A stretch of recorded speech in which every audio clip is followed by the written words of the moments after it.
Buen día, ¿qué tal a todos? Pues como todos he sabido, este año se va a celebrar el máximo certamen deportivo, el Mundial de Fútbol 2026, y se ejecutará en esta edición en 3 naciones diferentes: México, Estados Unidos y Canadá. Y yo creo que ya estamos sintiendo, ¿verdad?, las buenas vibras de lo que va a ser esta Copa Mundial. Pues a todos nos encanta el fútbol, todos lo vivimos, todos somos apasionados, y qué mejor cosa que la Copa Mundial, ¿verdad?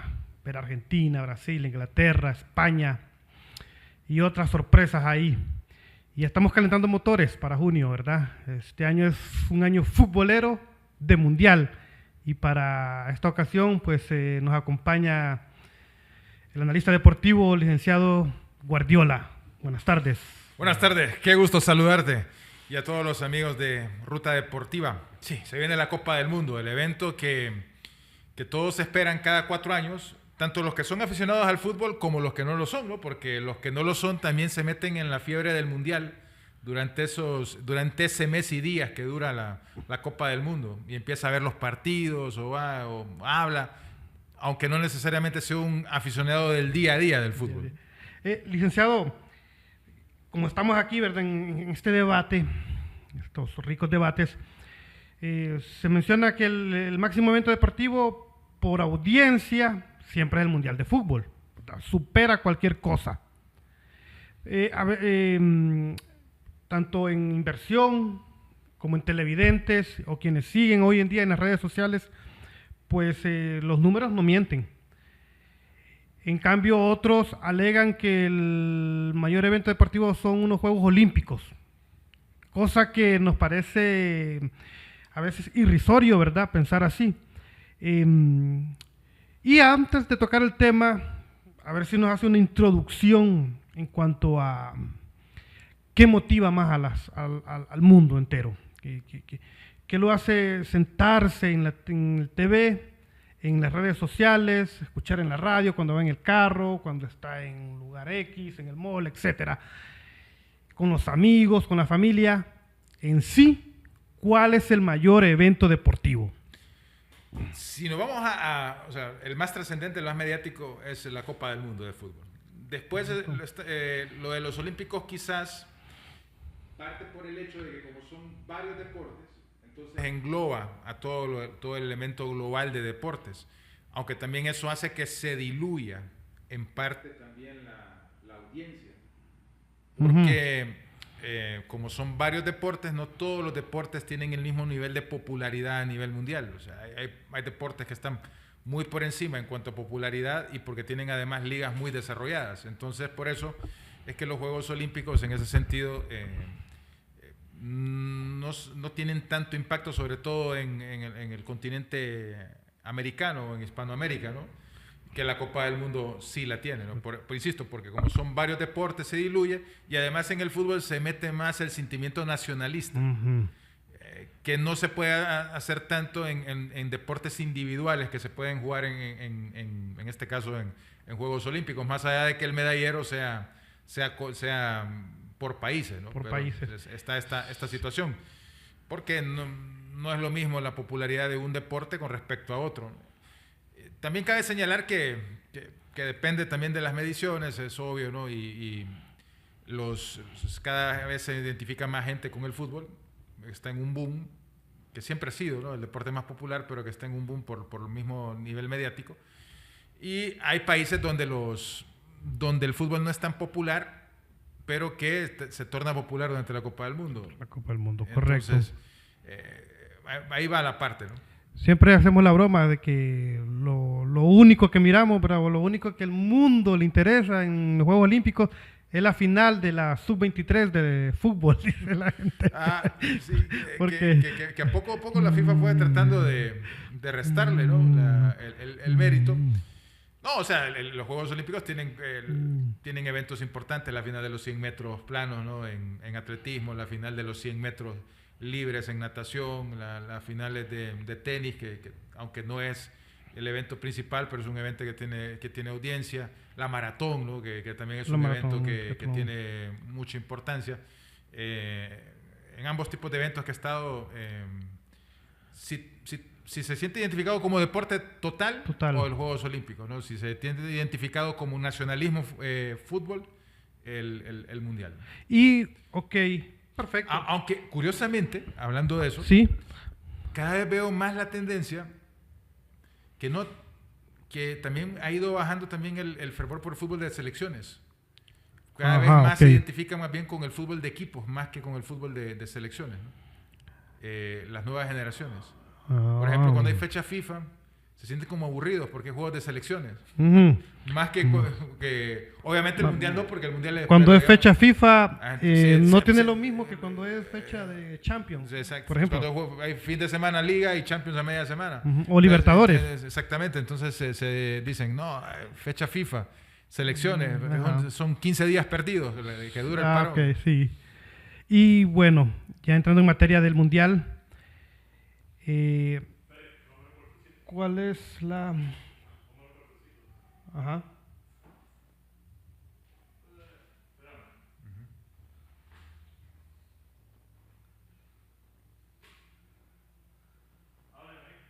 Un, dos, tres, 1, 2, 3.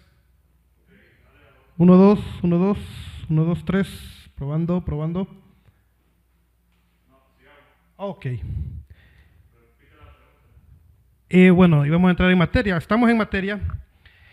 Y este mundial son más equipos, ¿verdad? Van más equipos. Sí. A diferencia de otros. Sí, completamente, ¿no? Los mundiales, ha llegado a 48 selecciones. Siempre fue, o sea, los primeros mundiales donde no había la tecnología, ¿no?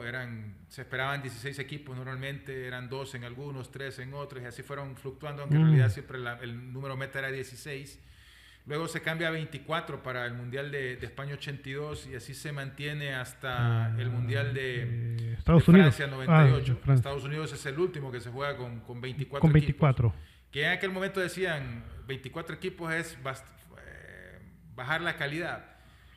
Se puede pensar así, pero también se puede darle la oportunidad al fútbol que se está desarrollando más. Y llega para mí el formato ideal en Francia 98, 32 equipos.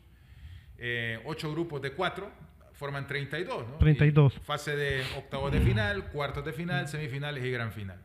¿Por qué para mí el ideal? Bueno, porque el formato de 24 que se jugó entre el 94 y España 82 te metía a los mejores terceros. Y eso a mí nunca me ha gustado, meter mejores terceros. Era estéticamente y daban esas dudas y componendas de que podías arreglar un partido para entrar como mejor tercero, ¿no? Y llega este formato tirado de los cabellos, hay que decirlo, ¿no? Porque 48 equipos me parece ya demasiado. De hecho, en Sudamérica clasifican básicamente todos, ¿no? Ahí están todos. 6 más la repesca, entonces... se han dado más plazas a CONCACAF que no las merece, más plazas a Asia que no necesariamente las merece y más plazas a África que no necesariamente lo merece. Pero digamos para el aficionado común de los países, pues es bueno porque dicen, Haití regresa a la Copa del Mundo, entonces la gente se motiva. Pero no es un elemento de aumento a 48 equipos, un elemento deportivo, es más un elemento totalmente comercial. ¿Por qué? ¿Por qué comercial? Bueno, porque hay un aumento. La FIFA lo que quiere es generar ingresos, ¿no?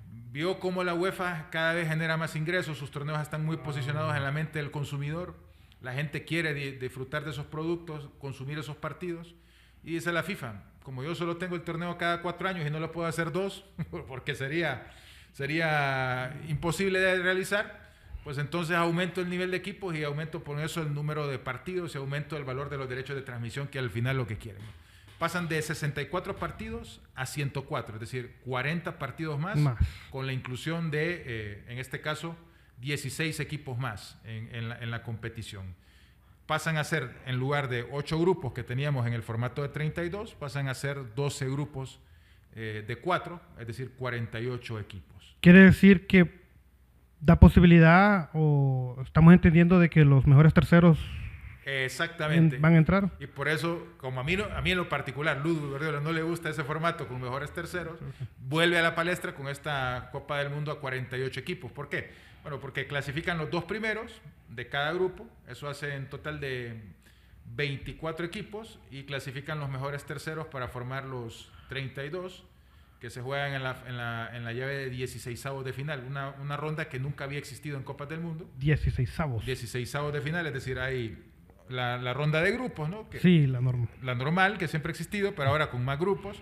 Pero ahora hay una ronda adicional antes de los octavos de final, la ronda de 16avos de final, luego octavos, luego cuartos, semifinales y partido por el tercer puesto y gran final. Entonces hay un aumento de igual partidos. Se alarga el tiempo, ¿verdad? Del mundial.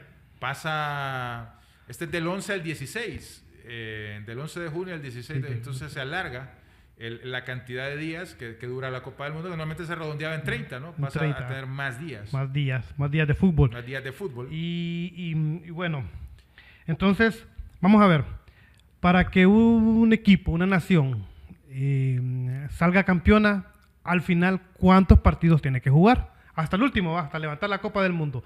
Del primero al último. ¿Cuántos son en total entonces? Pasa ahora a ser 8. 8 partidos. Antes el número mágico era 7, ¿no? 7 fue del 82 hasta ahora. 7 era el número mágico para salir campeón del mundo, para llegar para ser 8. Wow. Ahora pasa a 8, ¿no? Porque está la ronda lo que explicaba anteriormente. Exactamente. Entonces pasa a 8 y además con esta situación, antes en un tiempo eran 6, ¿no? Eso uno se va acostumbrando con el tiempo. Pero hay un partido más y esto también llama la atención para ser campeón del mundo. Y también da la posibilidad de haber un partido más, como la tuvieron también otros equipos en otro momento, de que pueda romper más récords colectivos y más récords individuales, ¿no? en ese proceso. También por jugarse más partidos, ¿no? Que es lógico. ¿Quién podría romper récords en este mundial? No, pues me refiero... ¿Como equipo y jugadores? En cuanto a poder, por ejemplo, ser imposible romper el récord de más goles en una Copa del Mundo, en una sola Copa del Mundo. En una sola Copa del Mundo. Coxis 13, ¿no? Pero digamos que se puede romper el récord de la última época, que es el gordo Ronaldo, ¿no? O Fenómeno, que marcó en el Mundial de 2008. No se da, normalmente los goleadores del 82 en adelante eran 6 goles. 6 goles los máximos. Los máximos normalmente y puede ser que se rompa ese récord. Esa marca, ¿no? Por un partido de la era más. moderna, ¿no? Porque, como decimos, en el Mundial del 54 estaba, Jos Fontaine que hizo 13, ¿no? Y Coxis que hizo 11. En el 58 Fontaine con los 13 y con los 11 Coxis en el Mundial de Suiza 54, ¿no? Y también en los 10 que hizo en una Copa del Mundo el torpedo Müller, Gerd Müller, ¿no?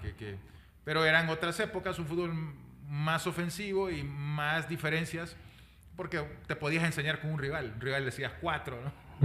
Y bueno, eran otras épocas también. La goleada de Argentina, El Salvador en el 82. De Hungría, ¿no? De Hungría. 10-1, ¿no? 10-1, ese es un récord que está... El récord máximo, sí, en goleadas en Copas del Mundo. Copas del Mundo. Pero no a nivel de máximo goleadores en un solo partido, ¿no? Sí. Porque en un solo partido el récord pertenece a Salenko, Oleg Salenko, que le metió 5 goles a Camerún, una goleada en el Mundial del 94, 6-1, ¿no? Oleg Salenko hace 5 goles en ese partido y termina siendo campeón de goleo junto a Risto Stoichkov del Mundial de Estados Unidos 94. Con Bulgaria. Con Bulgaria hace 6 y él hace 6, ¿no? El último mundial que tuvo varios jugadores en gran momento, o sea, porque todos los demás mundiales ha habido jugadores que han tenido uno o dos jugadores que han tenido muy buenos mundiales, pero ha sido más colectivo todo lo demás. Y en aquel mundial hubo soberbias actuaciones individuales no solo de Salenko, ¿no? Stoichkov, George Hagi, Romario, Roberto Baggio, Kenneth Anderson, el sueco, ¿no? Sí. Un monumental mundial, incluso su compañero Thomas Brolins, el Pitufo. que era el escudero, el Pitufo, ¿no? Dalin también, que tuvo un gran mundial, ¿no? Y Balakov, Bebeto, que tuvo un gran mundial. Es decir, estamos hablando de un mundial que tuvo más actuaciones individuales muy buenas, claro, que en el resto de los mundiales, debido a la saturación de partidos, llegan mermados físicamente. Dentro de esas figuras también hay momentos, imágenes icónicas en ese Mundial de Estados Unidos 94. Recuerdo la imagen de Bebeto celebrando un gol que se va Raí y Romario a una esquina porque un día o 2 días anteriores la esposa de Beto había dado a luz. Y entonces se va celebrando así. No sé si se recuerda ese momento recuerdo, que es histórico. Que probablemente uno de los mejores partidos de esa Copa del Mundo, ¿no? El Brasil 3, Holanda, como le llamaban en aquel momento, pues ahora Países Bajos, ¿no? 2. Ese partido se recuerda, ¿no? No digo que siempre hay mundiales mejores que otros, ¿no? Sí. Pero tienden a estar estandarizados, es decir, tienden a la paridad. Pero normalmente el mundial que más nos agarró, digamos, en la adolescencia es el mundial que normalmente la gente recuerda con más cariño. Lo digo con todas las personas. Entonces, probablemente el mundial donde... Porque ahora es muy difícil con tanto partido verlos todos. El mundial que pudiste verlos y que en todos los partidos fue ese Estados Unidos 94. Estados Unidos 94, y recordando que también fue el último mundial de Maradona. Sí, exactamente. Sí. Diego Maradona que sale positivo por doping en el partido contra Nigeria. Otra imagen icónica que entra la enfermera a la cancha, lo agarra de la mano y lo saca, ¿verdad? También fue una imagen bien fuerte. Recuerdo mucho esos... Ese mundial que podemos hacer el símil con que se va a jugar en Estados Unidos, en este United 2026. Un mundial que además tiene la extrañeza, ¿no? Porque solo hasta ahora se había jugado un mundial compartiendo sedes, que era el de 2002, en Corea y en Japón, ¿no? Que se jugó en 2002.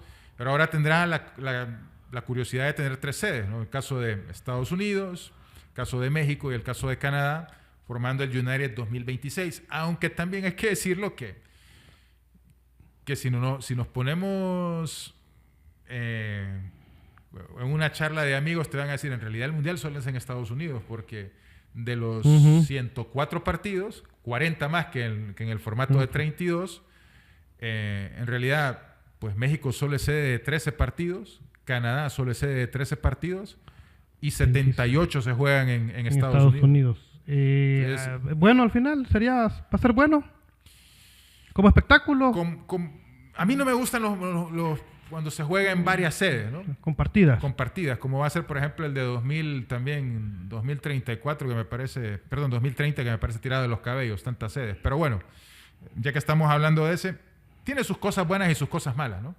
Al final, para los espectadores, el jugar de ese tipo de mundiales, casi todos los partidos en este sentido van a tener horarios diferentes, ¿no? Porque no es el mismo horario que se va a jugar en México en algunos partidos con los horarios de Estados Unidos. Recuerden que hay que también establecer que hay algunos horarios que son para los partidos en Europa, es decir, para que estén mejor con el mercado de más rating, ¿no? Que es el mercado europeo, y otros partidos que están para el rating del mercado americano, es decir, va a ser un mundial en ese sentido dispares de horas. De horas, a mediodía. Y también va a ser también de largo kilometraje, ¿no? En cuanto a cantidad de millas que tenés que recorrer de sede a sede para tratar de salir campeón del mundo, ¿no? Va a ser de los equipos que el que salga campeón del mundo, probablemente de los países que más ha viajado en una Copa del Mundo en cuanto a distancia, ¿no? Porque se juega en la costa este, costa oeste y en el centro, ¿no? Que hay una distancia considerable entre lugares. El factor meteorológico también, ¿verdad? Creo que cambio climático. Creo que México está en verano. Todos están en verano, pero digamos que también hay un cambio. Hay lugares que Canadá, por ejemplo. Que son un poco más benignos, otros un poco más calurosos, ¿no? Te da esa situación, insisto, ¿no? 78 partidos en Estados Unidos, 13 y 13, ¿no? 13 Canadá, 13 México, para totalizar los 104 partidos, que la final se juega en Nueva York, contrario al Mundial ya estábamos haciendo la analogía del Mundial del 94. Que jugó en Los Ángeles. En Los Ángeles, exacto, en el área de Pasadena, ¿no? En el Memorial. Exactamente, y este se juega, algunos dirán está en Nueva York, pero en realidad está en New Jersey, ¿no? Porque es el MetLife, en esa convergencia entre ambos estados, ¿no? Y el partido inaugural se desarrolla en México, con México contra la selección de Sudáfrica, ¿no? En el Azteca. En el Azteca, aunque hay rumores de que peligra, ¿no? Yo no creo que vaya a peligrar, pero parece que la construcción no va, o la remodelación no va tan bien, ¿no? Que el Azteca siempre me pareció, no era un estadio cómodo, pero era un estadio bonito, imponente, ¿no? Imponente. Y cada vez que hicieron remodelaciones, sobre todo para los partidos de fútbol americano que se hacían, cada vez se fue haciendo más feo, ¿no? Es decir, de ser muy bonito estéticamente hablando, por lo menos así lo mirábamos, cada vez se va haciendo menos imponente. Menos imponente y menos estético, ¿no? Sí, correcto. Ok, de todas estas selecciones hay unas que van mejor que otras, lógicamente, con mejores equipos, mejores figuras, área por área. ¿Hay favoritos o no los hay? ¿O hay un top entre 6 a 10 equipos que entran como favoritos? ¿O solo 3? ¿Los clásicos o entran otros? Es una buena pregunta. Sí, y entran clásicos, entran tops, entran algunos por historia más que por actualidad, que los ponemos. Pero también, es decir, yo creo que vamos a reestructurar este programa en el futuro. Sí, ¿Por qué? Porque en estos meses que quedan, de aquí a la Copa del Mundo, van a ir surgiendo bajas. Es decir, van a ir jugadores que se van quedando en el camino por lesiones. Eso es muy probable. Es decir, va a haber una Copa del Mundo donde va a haber baja quizás no hasta ahorita hemos sentido algunas cuantas. Por ejemplo, hace poco se lesionó uno de los jugadores que no era titular, pero que era considerado para ir a la Copa del Mundo, por ejemplo, de España, Samu, el centro atacante, ¿no? Samu Morodión, como le decían cuando jugaba en el Atlético de Madrid, ahora utiliza el nombre de la madre, ¿no? El apellido de la madre, que juega en el Porto. Se rompió los ligamentos de la rodilla fuera de la Copa del Mundo. Y así vamos a ir viendo casos a medida la temporada europea, cada una de sus ligas y por supuesto los torneos europeos vayan entrando en su máximo apogeo, ¿no? Es decir, cuando se mete la pierna más fuerte y todo lo demás.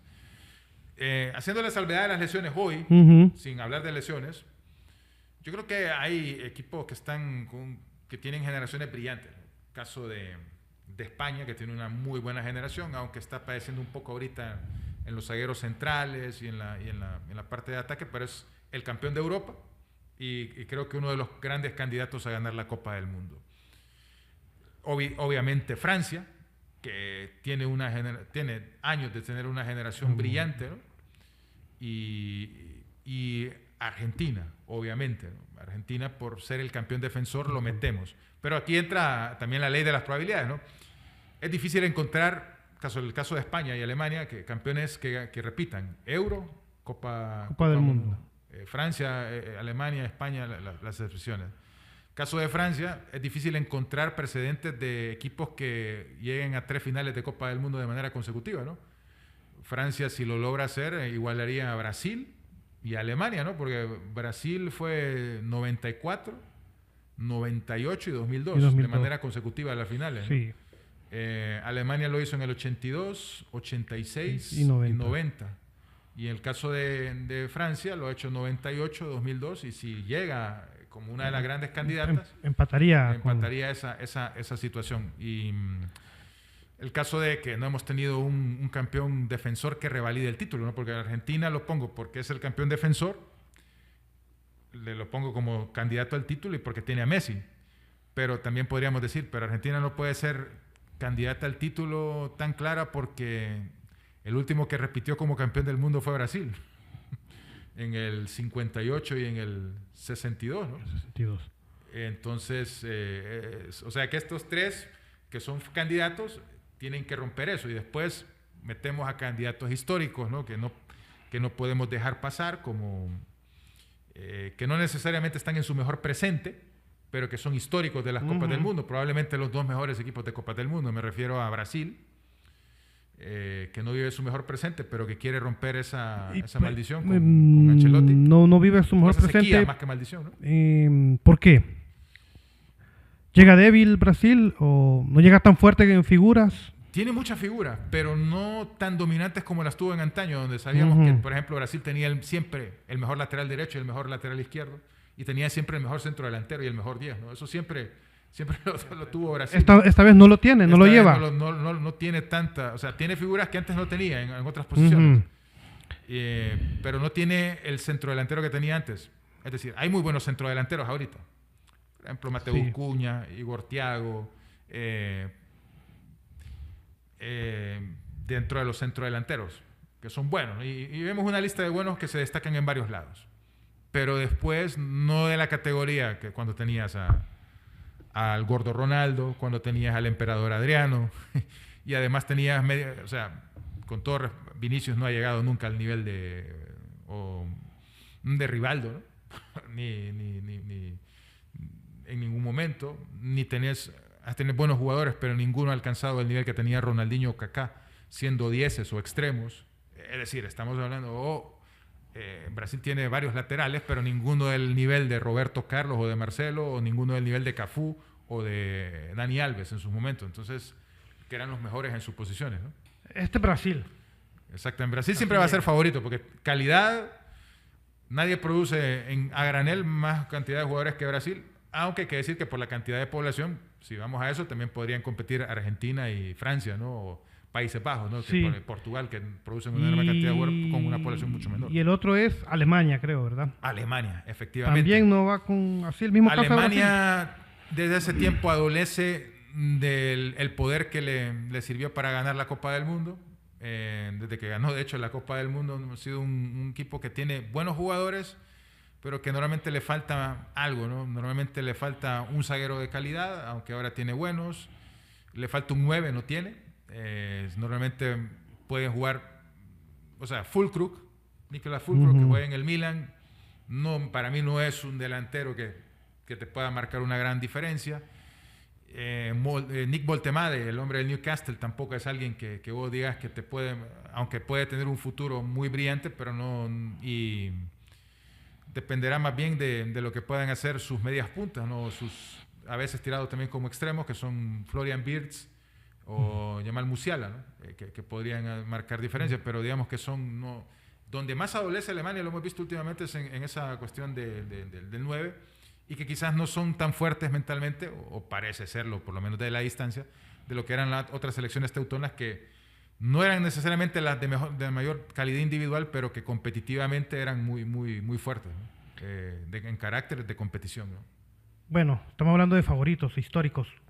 En este mundial, ¿de qué equipos históricos y que han sido favoritos y que han sido legendarios y que han ganado la Copa del Mundo, que han estado en semifinales, vamos a resentir? Hasta ahora, bueno, no sabemos cómo le va a ir a Italia en la repesca, ¿no? Ok. Entonces, Italia, veremos. Veremos. Que si va, obviamente lo meteremos dentro de la lista de favoritos por historia, no por actualidad. También por historia y no por actualidad, pues no sabemos si va a clasificar, es Suecia. Suecia ha estado...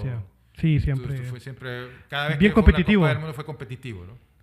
Normalmente llegó a una final en su mundial, en el 58, llegó a largo en otros mundiales. Podríamos incluir a Polonia, ¿no? También, que tuvo un buen hacer en el 82 y en el 78, pero que después en realidad no tuvo, pero que es un equipo que... Pero estos parten de la repesca europea, ¿no? Pero digamos de los que quedan, eso, ¿no?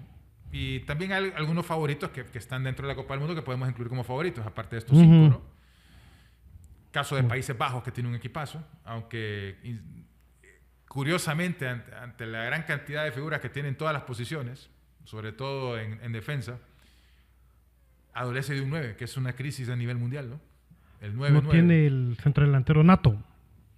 Tiene muchos delanteros. Tiene muchos. Pero no del nivel... O sea, uno mira las selecciones de cuando tenía, en una misma época, tenía a Patrick Kluivert, que era el titular, pero que quizás no era el mejor de todos, pero era el titular.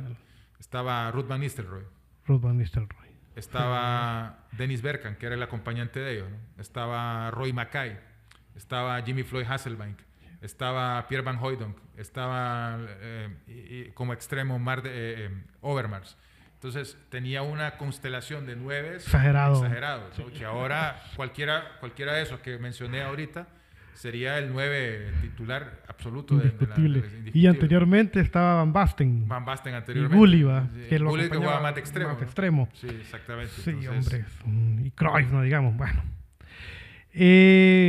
Podemos meter ahí constantes de la última época que han llegado largo en los 80s y que tuvo una generación dorada que no llegó largo, que está reconstruyéndose, pero no lo metemos de favorito, digamos, podríamos estar Bélgica, ¿no?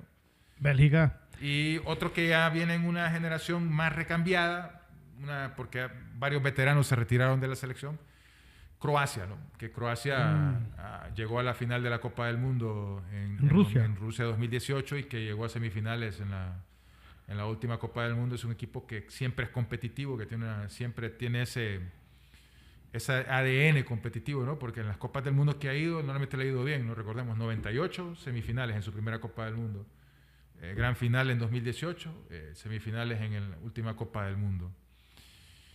Y después siempre aparece un sorpresivo, ¿no? Y perdón si se nos ha olvidado alguno, ¿no? De los candidatos, porque hemos mencionado 5, ¿no? Inglaterra.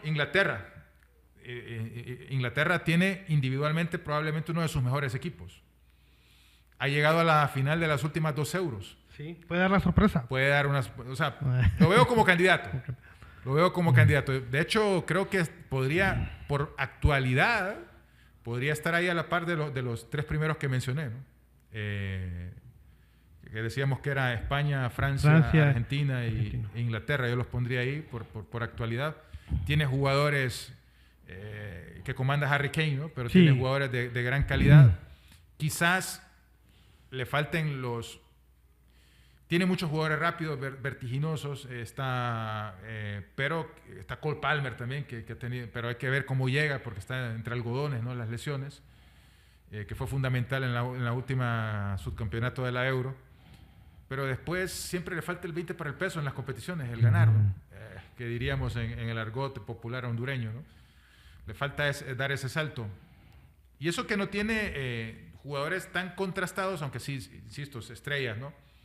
Tiene, pero como en algún momento tenía un medio de campo de lujo que no ganó, ¿no? ¿Se acuerdan aquel medio de campo no estaba Paul Scholes, fantástico jugador del United, Steven Gerrard, fantástico jugador de Liverpool, y Frank Lampard, ¿no? Fantástico jugador no tiene ningún mediocampista de la calidad de esos 3, pero tiene muchos lo acopla en otras.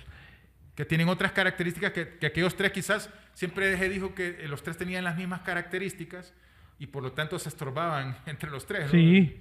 Al tener las mismas características, sobre todo se estorbaban Lampard y Gerrard, al tener una similitud en las características, ¿no? Scholes también tenía muy parecidas. Este equipo en ese sentido tiene perfiles diferentes. Más igual es competitivo. Sí. Ahora, mencionemos un equipo por parte de Asia que pueda dar la sorpresa. Esa es una buena pregunta, ¿no? Porque, digamos, empecemos porque siempre puede haber siempre hay una sorpresa en las Copas del Mundo, que vamos a mencionarlo, ¿no? De Asia, yo diría que por cantidad de jugadores que tiene hoy en presente, que no la había tenido nunca, siendo titulares en Alemania, en Inglaterra y en varios lados, es Japón, ¿no? Japón, sí. Japón. Corea tuvo jugadores normalmente que destacaban más que los japoneses. Heung-min Son, por poner un ejemplo, ¿no? Pero este equipo de Japón tiene una constelación que ha exportado más y que tiene más experiencia europea. Una buena generación. Una buena generación. De Asia, ¿no? De África, no podemos descartar a Marruecos, ¿no? Porque Marruecos fue la gran sorpresa de la última Copa del Mundo, ¿no? Entonces, del continente africano podemos poner a Marruecos. Pero ya no serían sorpresa la de Marruecos porque ya lo fue en la anterior, ¿no? Entonces, es difícil catalogarlo como eso. Porque siempre en todos los mundiales ha habido sorpresas. Pongamos un ejemplo. Retrocedamos unos cuantos mundiales. Estados Unidos 94, Suecia llega a semifinales, Bulgaria llega a semifinales. Son 2 grandes sorpresas. Y jugando muy bien. Ya que estábamos hablando del nostalgia del mundial del 94. 98, Croacia. Hace una muy buena Copa del Mundo. En 2002 es Senegal el que hace también Turquía, que llega hasta al tercer lugar, ¿no? Con una gran generación que estaba Basturk, estaba Emre Benusoglu, estaba el goleador, el número 9, Hakan Şükür, ¿no? Entonces era un muy buen equipo. Y hace esa sorpresa. Y así en cada mundial vamos repasando y siempre hay un equipo que se sale dentro del... Como en la Champions siempre hay uno que es como la gran sorpresa, o caballo negro, como dirían algunos, siempre en los mundiales hay uno que se va colando. básicamente. Lo hizo Croacia en 2018, ¿no? También llegó a la final. A la final. Y así, buscamos cada mundial hay uno con esas características. Y bueno, para este mundial, ante calendarios saturados, ¿verdad?, de las confederaciones y de las mismas eliminatorias, y bueno, la provocación de las lesiones, ¿qué impacto va a tener en el nivel de competitividad que va a generar ya en la Copa del Mundo? Vamos a ver quizás un mundial donde haya rotaciones, más de lo habitual, que no veíamos en anteriores mundiales. Que quizás cambiar un 11, 6 jugadores de un partido a otro, ¿no? Porque quizás están saturados. Quienes logren llegar mejor físicamente a la Copa del Mundo normalmente son los que se imponen dentro de los favoritos. Eso lo tenemos muy claro, por ejemplo, me recuerdo del Mundial de 2002. Fue cuando se empezó con una Champions que tenía más partidos.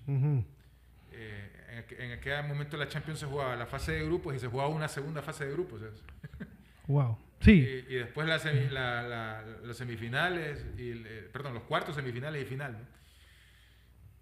Se vio esto reflejado en el Mundial de 2002, cuando los dos grandes favoritos para ganar la Copa del Mundo llegan destrozados físicamente. La selección de Francia y la selección de Argentina, que eran los dos grandes favoritos. No era Brasil el gran favorito para el Mundial de 2002.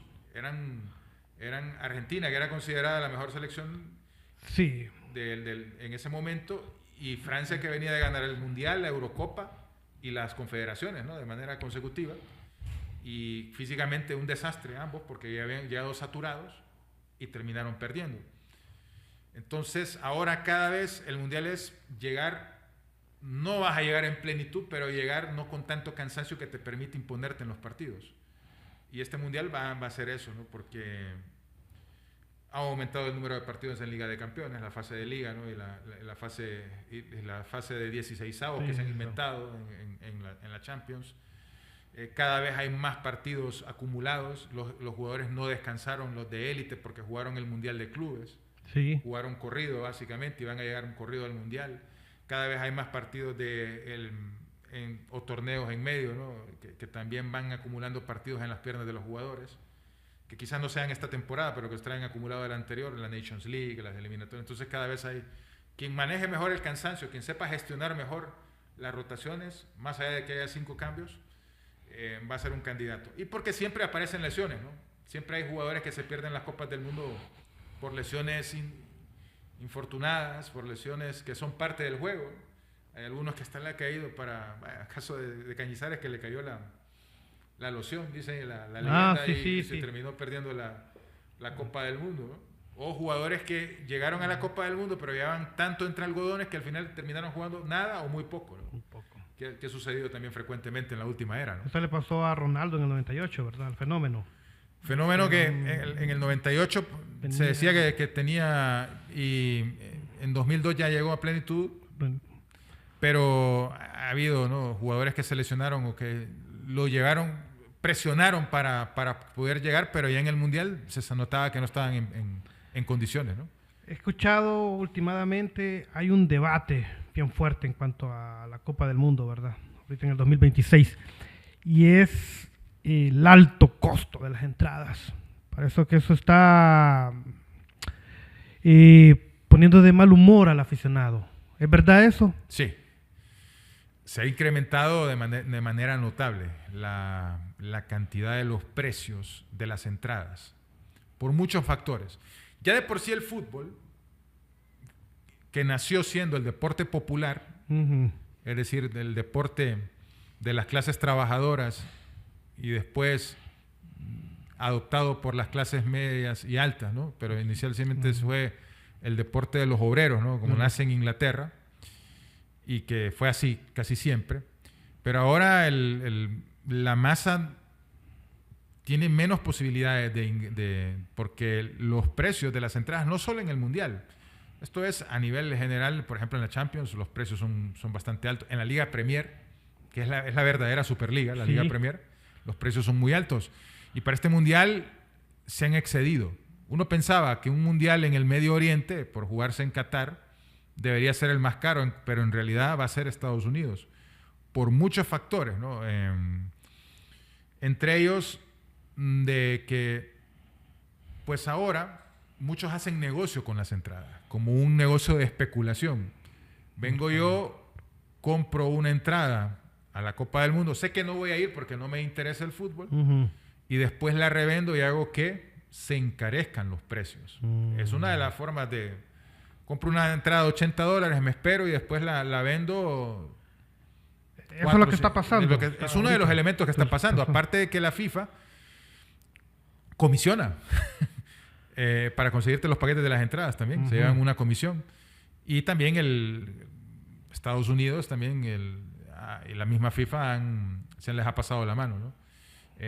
Porque no solo es el precio de las entradas del cual podemos hablar, sino también el precio de los colaterales, de cómo va a ser la bebida, la comida dentro del estadio, los parqueos, porque el aficionado común americano y el parqueo es un elemento fundamental, ¿no? Porque no todas las ciudades tienen infraestructura de servicios públicos de transporte, ¿no? Tren o buses, ¿no? Entonces el parqueo es una parte fundamental. De hecho, estaba viendo, se han incrementado 5 o 6 veces los precios de las entradas con respecto a la última Copa del Mundo. O sea, es bastante variable porque estamos hablando de que una cosa son y en Estados Unidos lo podemos ver bien marcado. Una cosa es los precios en la costa este, otra es las cosas de los precios en la costa oeste y otra cosa es en el centro, donde normalmente en el centro no es tan caro como en las costas, ¿no? El estándar de vida no es tan caro. Pero hay precios donde, por ejemplo, los precios para la final en Nueva York están extremadamente... Y había hecho una comparando, ¿no? Y solo me voy a apoyar en esa comparación de precio, ¿no?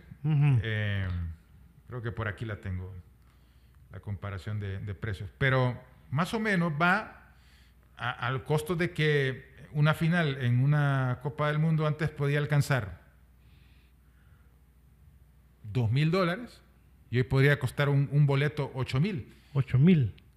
De hecho, los costos más caros, la final, el precio promedio podría ser de $8,680. Más del 400%. el precio, ¿no? Que es... De hecho, en Nueva York van a ser las entradas más caras en general, en el área de Nueva York.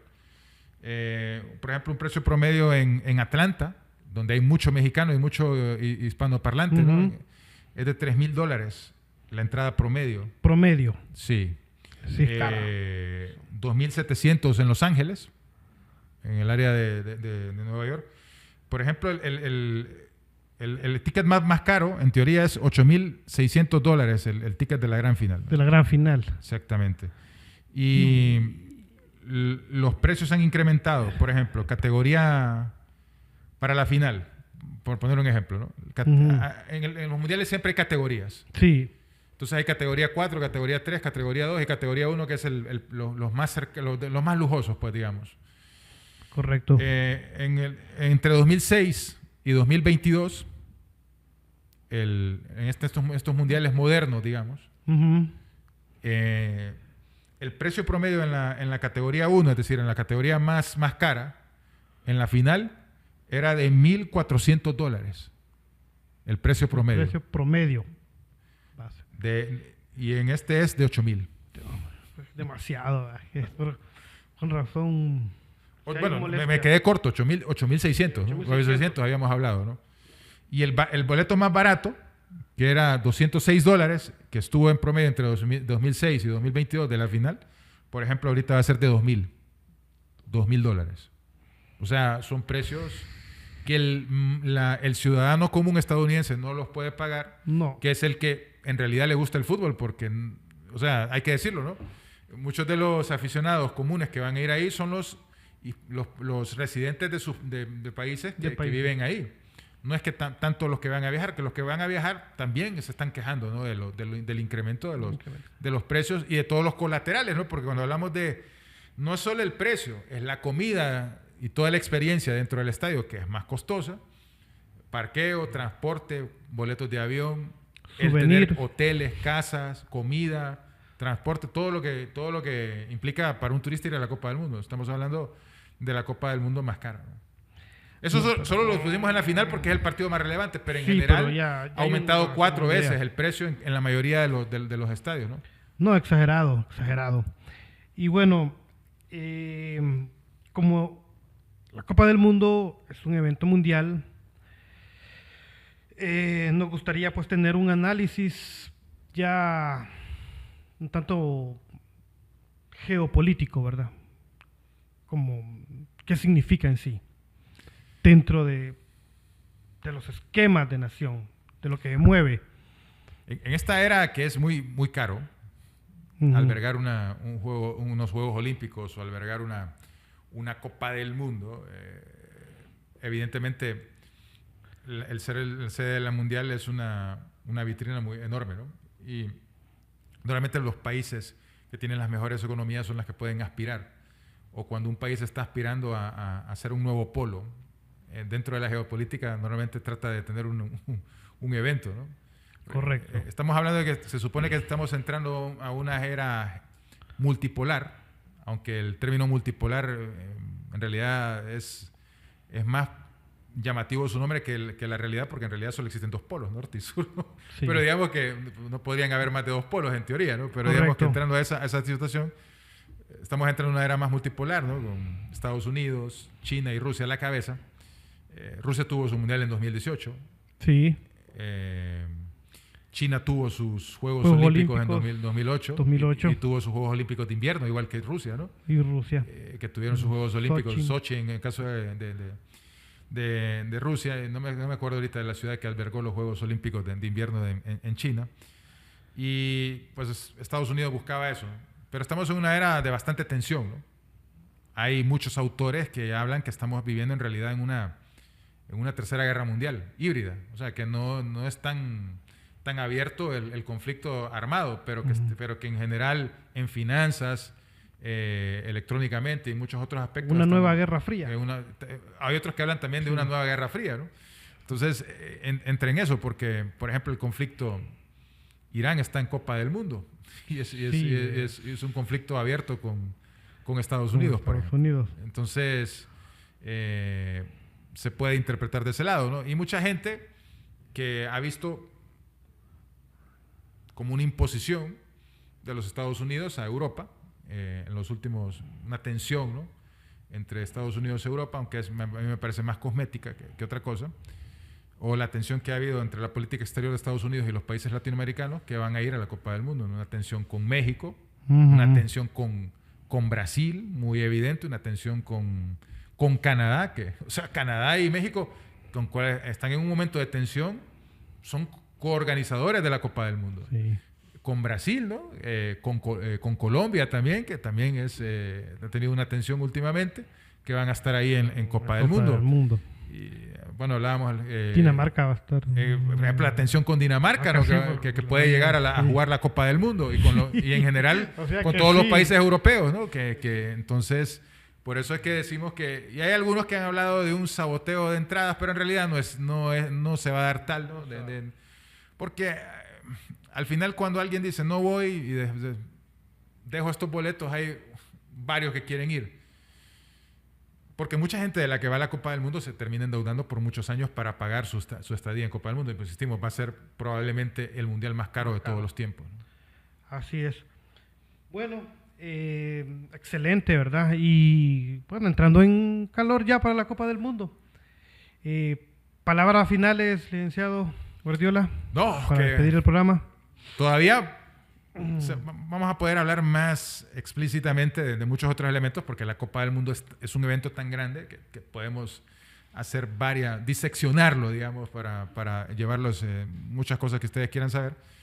Y porque además todavía no tenemos todos los clasificados, ¿no? Porque faltan las repescas continentales, en el caso de Europa, que solo juegan entre ellos, y en el caso de los otros continentes que juegan entre todos, ¿no? Para conocer los otros candidatos a llegar a la Copa, bueno, no los otros candidatos, los otros participantes de la Copa del Mundo, y que le van a añadir un elemento más al Mundial. Y por supuesto, los favoritos, insisto, los vamos a catalogar 2 semanas antes de que empiece la Copa del Mundo, un programa especial, ¿no? Va a dar su cálculo ya más... se va más lanzado. Más lanzado porque no sabemos cuántas lesiones se dan. Ojalá que no se presenten, ¿no? Porque queremos ver la mayor cantidad de talento de los países disponibles. Y disfrutarlos. Disfrutarlos, ¿no? En ese caso, por ejemplo, Francia es el que probablemente más talento tenga en cuanto a cantidad, ¿no? de jugadores. Por eso lo puse como candidato, que recapitulando esa parte, ¿no? Que habíamos puesto como candidatos a España, Francia, Argentina por ser el campeón defensor, y Inglaterra, y Brasil, que siempre, pero que no está en su mejor momento, ¿no? Habíamos dicho, y Alemania, que nunca hay que, por su historia, nunca hay que, por más que no viva una buena actualidad, y habíamos hablado de Países Bajos, etcétera, etcétera, ¿no? Bueno, excelente, muchas gracias. Vemos en la próxima.